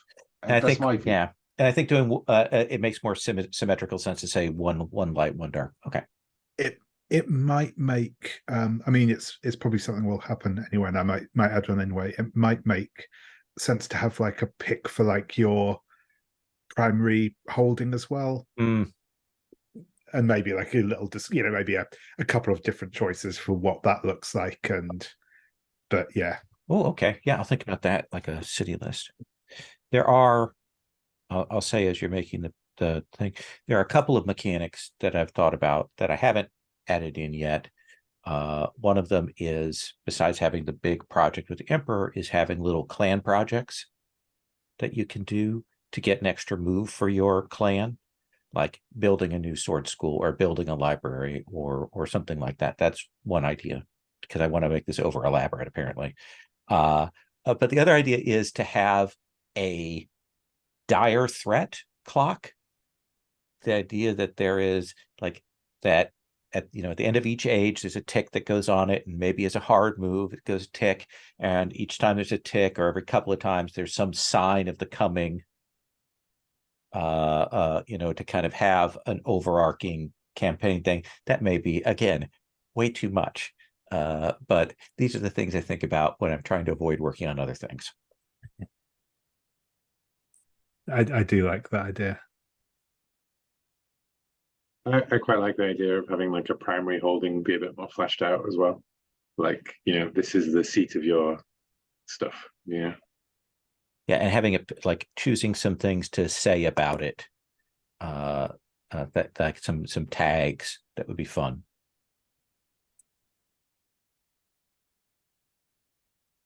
Where were we saying to put the gear? Sorry, down in the clan gear on the characters thing. Yeah. Yeah.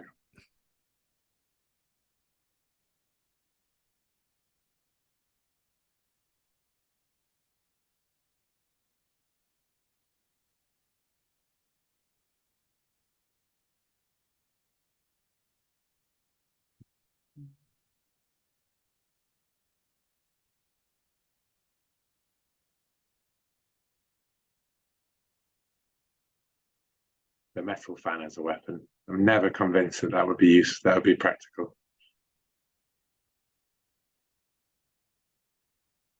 You need to talk to the Silver Lily about the art of the fan.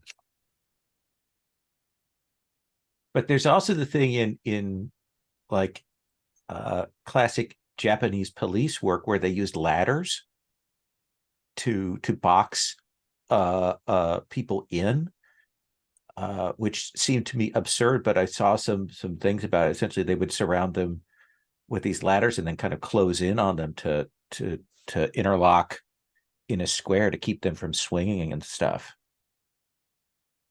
That's pretty cool. Yeah.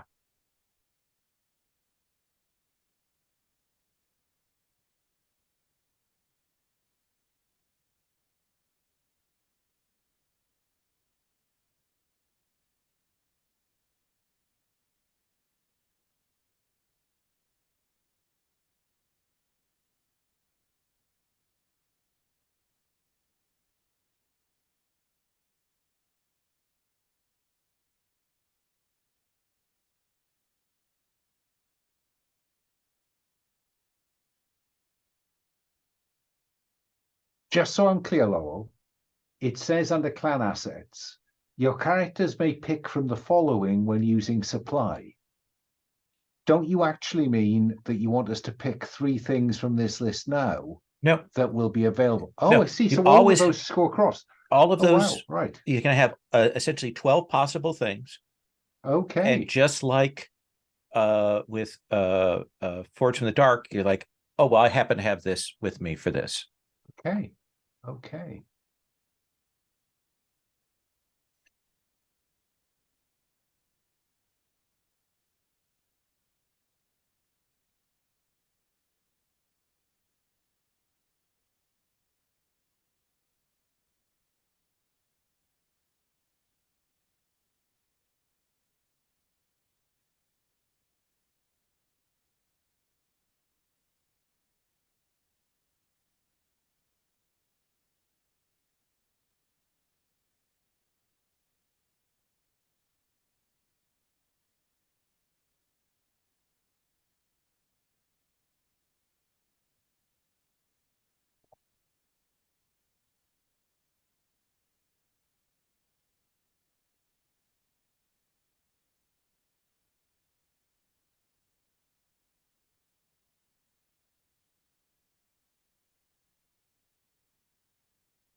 Can I just say, I love the idea of genial healers.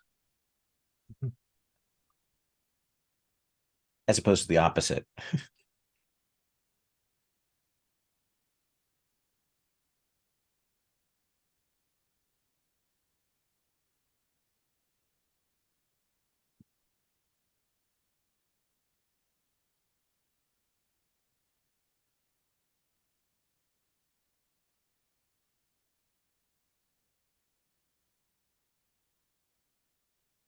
Will also has the right idea with the moves.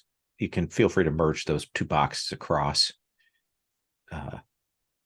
That's it. The 4 boxes there are an artifact of the original version that I got of this from. I can't remember who I got this from.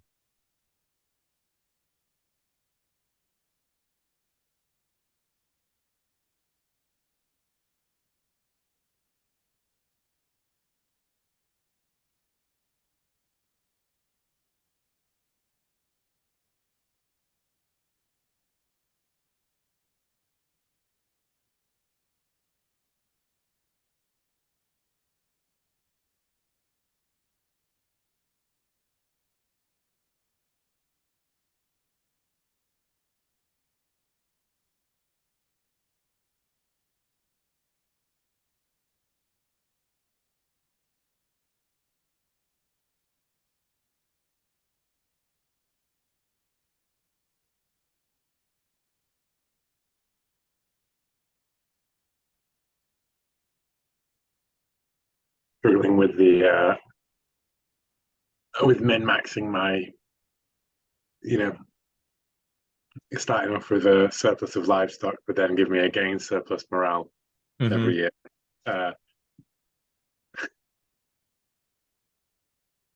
Given Versus, how much those come and go, you should never feel bad about taking advantage of those synergies in this game. yeah.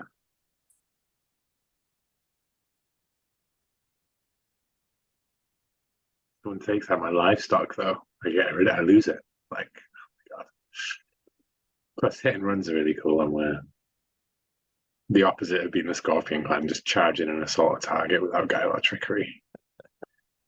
You don't really gain a clan move, do you, during this game? You just continue. Yes, you can actually. When the Turning of the Age project comes, there are a set of 6 choices, and like you can give a choice that will give you a bonus to a stat, or will give you a move from your clan book, or a move from another clan book. So it is a thing that will happen.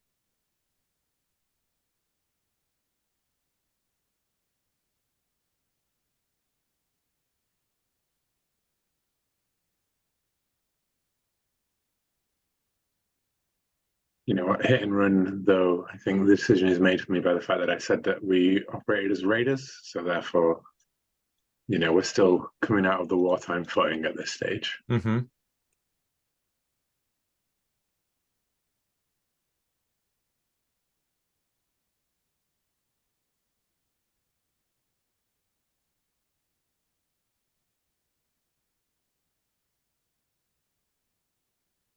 Bless you.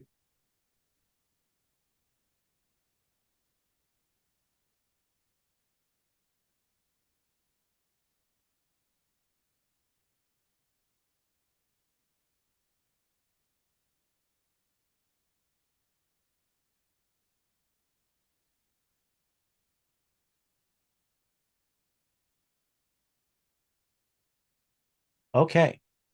I want to walk through and have folks tell me what picks they've made and how they imagine those. So Alan, I'm going to go across here and start with Glass Iris. Tell us about these last picks that you've made. There we go. So for doctrine, the truth must be guarded.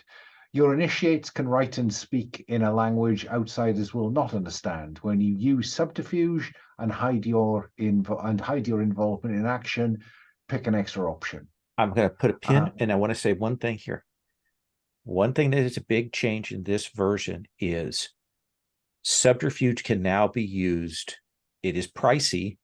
It can now be used to actually take resources. As opposed to before, you could only use it by grasp by force. There are some limitations on it, as you'll see in the move in the descriptor, but I want to point that out to people. Go on. And then in terms of features, I just say we're across the land. Your Shugenja priests or ritualists are often the focal point of communities. When your character visits a new settlement, a local figure of importance will tell you one piece of gossip without rolling. And go ahead and tell us the other picks that you've made. You are muted, though. I remuted. In terms of resources, now because I get 2 extra ones from not having been particularly on side during the war, that means that 4 of my 5 are surpluses. So I have surpluses in blessings, peace, recruits, and respect. But I'm short of lumber. Okay. Such earthly things. Well, let's take on. So you would have had 2 surpluses from that. And the rest would have been needs, 3 needs. They would have. So, and you take 2 additional surpluses. So yes. if you're using that surplus to erase a need, you don't write it as surplus. Oh no, sorry, I'm not using it to erase a need. I'm just starting with 4 surpluses and 1 need. Well, it'll be 3 needs. You'll still have 3 needs. So because you get 2 extra, so you get 2 extra surpluses. Oh, I see. And they can be anything, and they can be from anywhere. Sorry. Oh, from something else. So it doesn't have to come off this list. Okay. So if I need, there is a resources page that has some Can you- addition, has a list of them. There are two things that are missing from that. Silk and stone are not on that list. So if I wanted to not have 3 needs, then I could choose those as surpluses and just cancel. Exactly. Okay. Can I give that a bit of thought then? Yeah, please do. Yeah, because I'll go back and look up, because I thought that was rather good. There we are. Life's a bitch and then you die. Let me start with, right. Well, I'm going to begin with blessings and respect. Okay. And then I will think again about my extra surpluses and whether I want to cancel some needs with them. Yeah. Yeah, perfect. What's your alliance move? When you teach others a lesson which comes from ancient magic, spirits, or other mystical means, gain influence on them. And lastly, what moves did you take? I took Hallowed, which means that I get a bit of a benefit at holding court, and Master of Rituals, which gives me 2 additional legacy rituals. Yeah. Legacy rituals is now the term to represent those rituals that you know that are easier to cast and have a set effect, rather than when you enact a ritual that's not a legacy ritual, you define what the effect is, but it's Okay. harder to do. Okay. Perfect. David, let's come to you and tell us your picks. Yeah, certainly. So for my surpluses, I currently have surpluses in culture and rice, and a need for luxury. I think we came out of the war better than some, but still having to tighten the belt a little bit. You used your additional surpluses to cancel those needs. Good. Exactly. Yeah, exactly. I figured that was just the most straightforward thing. Yeah. And then I have gone for my alliance move is when I publicly praise a faction for their artistry, grace, or good taste, I gain influence on them, or I can condemn their lack of proper ritual or civility, which basically forces them to either give me an influence over them, or as they come to me for advice, or they will lose an influence over a faction because of the embarrassment I cause them. Nice. Yeah, I like that. The doctrine I've gone for is beauty for all the world to see, which means once a year I can present another house with a beautiful work of craftsmanship. When I do, I give them surplus morale or surplus luxury, and gain up to 2 influence over them. I've also, my feature is a craft for every year, which is when I select gifted artisans using supply, I can add an additional tag to them. And also I can use the choice gifts asset as many times as I like, rather than just once, or as many times as I have supply. My inheritance, inheritance is basically bravery or cunning, and I get an advantage on finding common ground with people. And I've chosen the moves Golden Wings, which means I can have up to 3 influence on a group rather than 2. And if I would ever gain more than 3 influence over a faction, I instead get to ask a read the wind question on them. Nice. And I've taken the Grand Event, which is once per year. I can host a tournament, festival, ritual, etc. Say how this affects the people in the land. I mean, I make a check, and this gives me basically a list of benefits that I can choose. Nice. And that brings us to Quartz Oak. Sorry, I missed two extra surpluses. Oh, so they from some of their things got extra surpluses from picks. Okay, what picks? I'm not seeing them on the keeper. Alan, where did you get the 2 surpluses from? It's to do with my history in the war, as I remember. I see. So it's a choice. Hang on. Yeah. Let me just find it. Yeah, if I'd choices in the war. Yes, we openly delved into forbidden magics to use the foe's powers against him in a bid to preserve their land. -1 favor, but 2 additional surpluses. yeah, no, I did similar choice. I just lost it in all of the text, and I was Oh, like yeah. trying to find out where that had come from. And now, as soon as you mentioned it, I remember making that choice myself. Yeah, so I've got surpluses in transport and culture. You know, as befits a nomadic group of border warriors with exotic contacts. But you know, the nomadic lifestyle has let our fortifications crumble somewhat. So they have not rebuilt since the war. You know, the enemy could only hit us where they could find us, and so our fortifications are much in disarray. Our livestock was also something that we lost a great deal of during the war due to the tainted breath, I think. And scouts have been among those vanishing, I think. Ooh. Our doctrine is of communal solidarity. When you comfort a group or faction suffering misfortune, you may raise one of their needs for which you have a surplus, but we keep our surplus. I think that is reflective of how the clans formed to begin with and became a great power. It was in that you know, absorbing the exiles and the refugees of the other clans in the formations of the empire.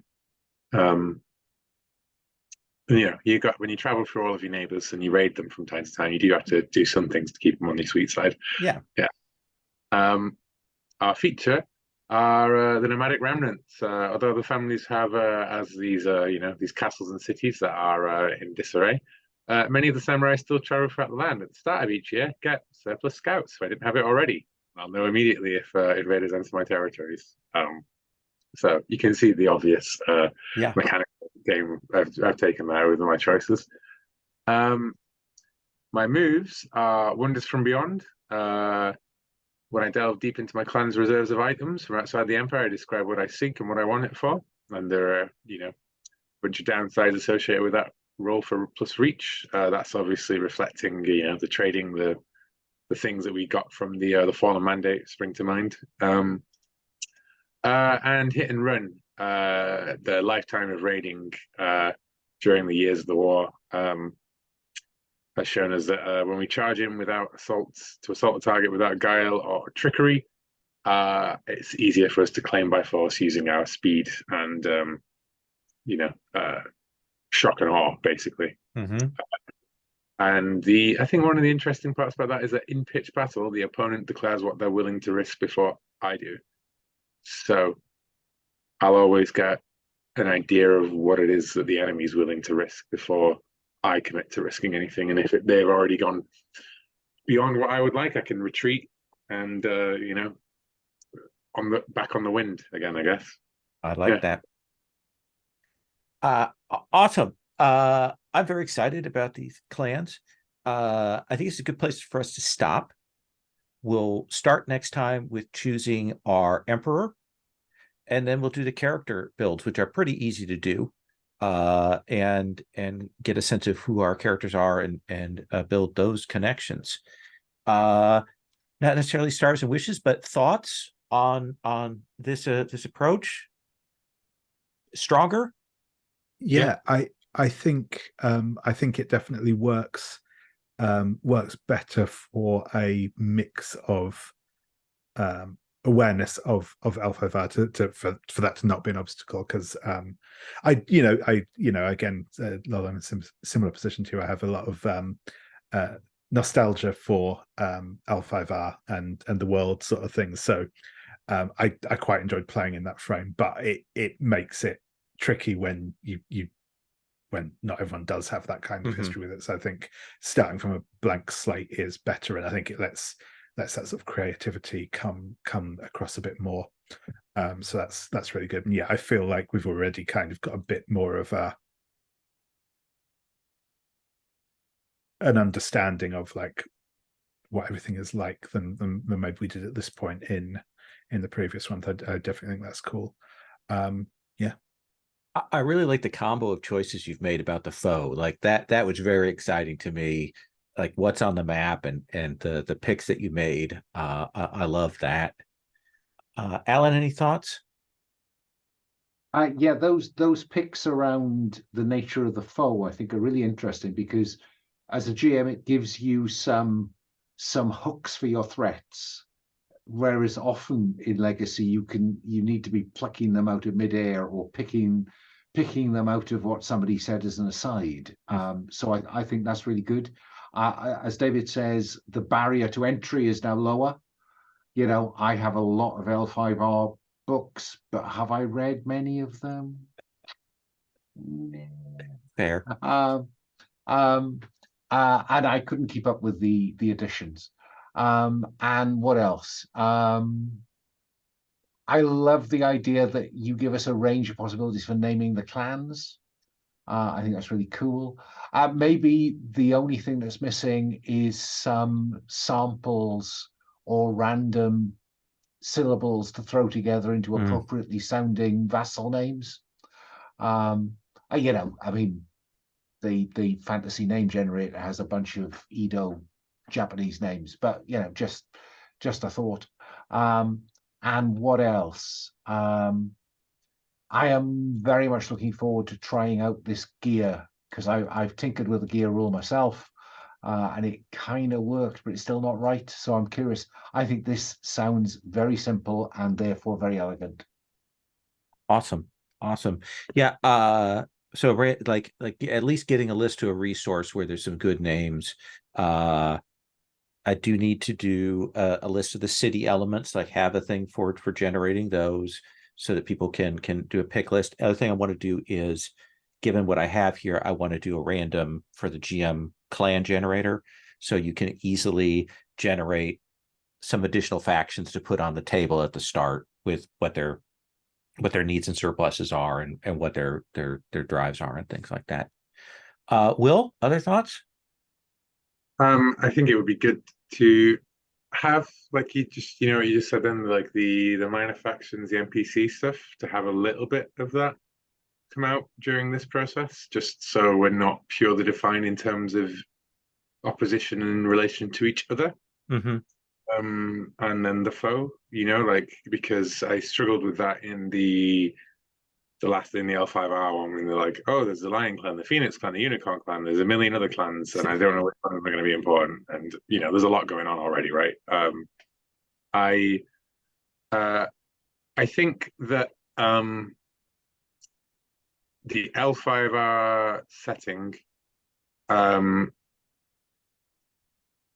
is filled with too many defined things for that this is really like sung in, like we're able to choose from a pick list rather than it being like, you've chosen the Scorpion Clan, so therefore all of you guys wear masks kind of thing. I'm like, do they? Okay.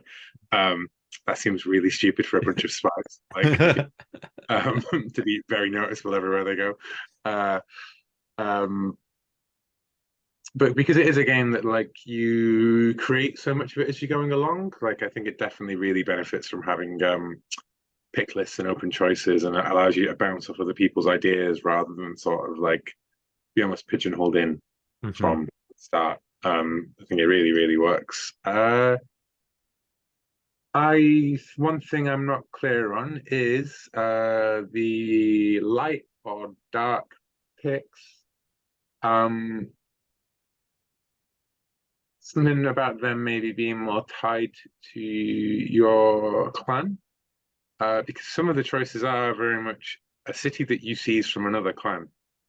Others are a trading crossroads, which is probably open to all, right? But it's hard to define. For me, one of the struggles is like, beyond that initial, like, this is where my clan is. Like, what does the rest of it look like? So maybe rather than doing a light dark, do a features of your clan, things that we find there versus things out in the outside world.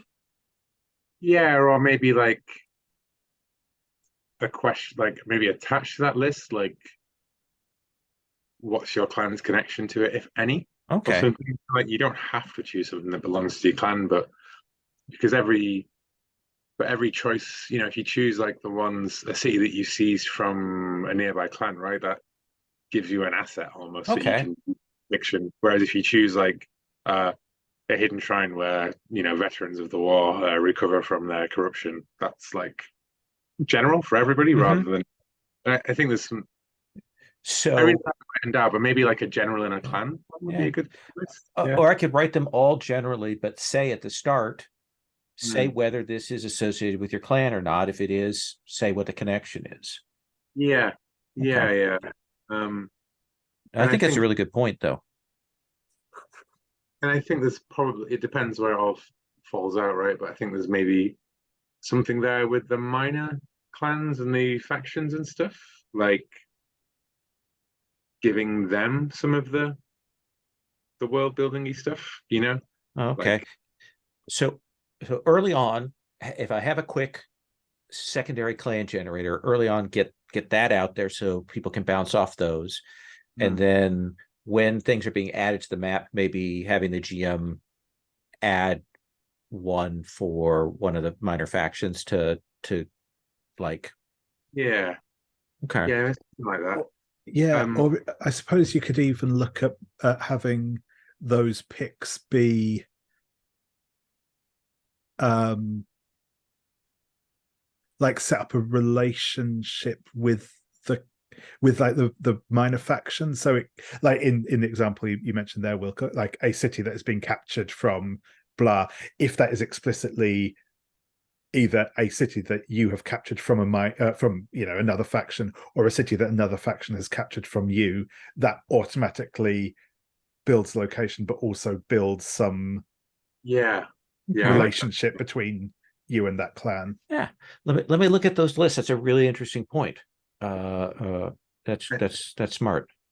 In terms of those pick lists, I choose one light, choose one dark works, I think, and it's interesting to do, and I'm glad to do it. But I do think there's a danger of overfilling the board, like I'm saying. You know, like you want to leave space for the stuff that's coming in.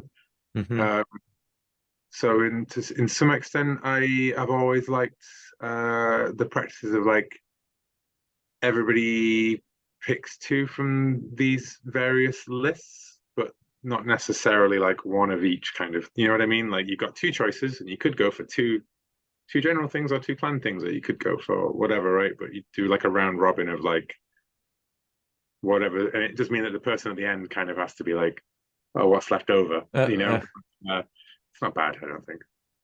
I mean, a function of legacy, I think, is that some of these things we've already got we'll never get close to, but we will add other things.